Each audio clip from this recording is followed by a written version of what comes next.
వాళ్ళ కుమారుడు వాలంటీర్లని జిహాదీ టెర్రరిస్టుల కిందన పోల్చడం జరిగింది. అసలు ఏంటి వాలంటీర్ల పైన దాడి ఏంటి అని అడుగుతా ఉన్నా. పాపం అభం శోభం తెలియని వాలంటీర్లు పేదలకి మంచి చేయాలి, ఎవరైతే వాళ్ళ కుటుంబాల్లో, నేను దగ్గరగా చాలామంది వాలంటీర్లను గతంలో కలిసినప్పుడు వాళ్ళు ఒకటే మాట చెప్పేవారు, మా తాతగారు మా నాయనమ్మ వాళ్ళందరూ కూడా గతంలో పెన్షన్లు తీసుకోవాలంటే తెల్లవారుజామున 5ంటికి బాక్సులు కట్టుకుని క్యూ లైన్లో నుంచునేవారు, మధ్యాహ్నం భోజనం టైంకి కూడా వచ్చేవారు కాదు, కళ్ళు తిరిగి పడిపోయిన వాళ్ళు చాలామంది ఉన్నారు.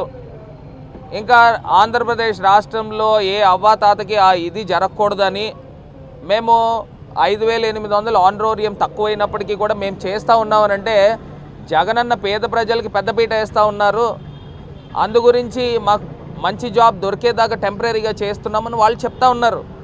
అలాంటి అభం శుభం తెలియని వాలంటీర్ల పైన ఈ కత్తి కట్టడం ఏందా అని అడుగుతా ఉన్నా. జిహాదీ టెర్రరిస్టులు ఏంటండి? కడుపుకు అన్నం తింటున్నారా, గడ్డి తింటున్నారా? వాళ్ళు డేటా చోరీ చేస్తూ ఉన్నారన్నారు. అసలు ఈ తెలుగుదేశం పార్టీయే పెద్ద చోరీ ముఠ, వీళ్ళే పెద్ద గజ దొంగలు, వీళ్ళే పెద్ద జిహాదీ టెర్రరిస్టులు లాంటి వాళ్ళు వీళ్ళు. పాపం పిల్లల్ని పట్టుకుని ఈ రకంగా చేస్తూ ఉన్నారు. రాజమండ్రిలో కూడా ఇంకా ప్రబుద్ధులు ఉన్నారు కొంతమంది, వాళ్ళు కూడా వాలంటీర్ల మీద తండ్రి కొడుకులు ఇద్దరు కూడా కత్తి కట్టే కార్యక్రమం చేశారు.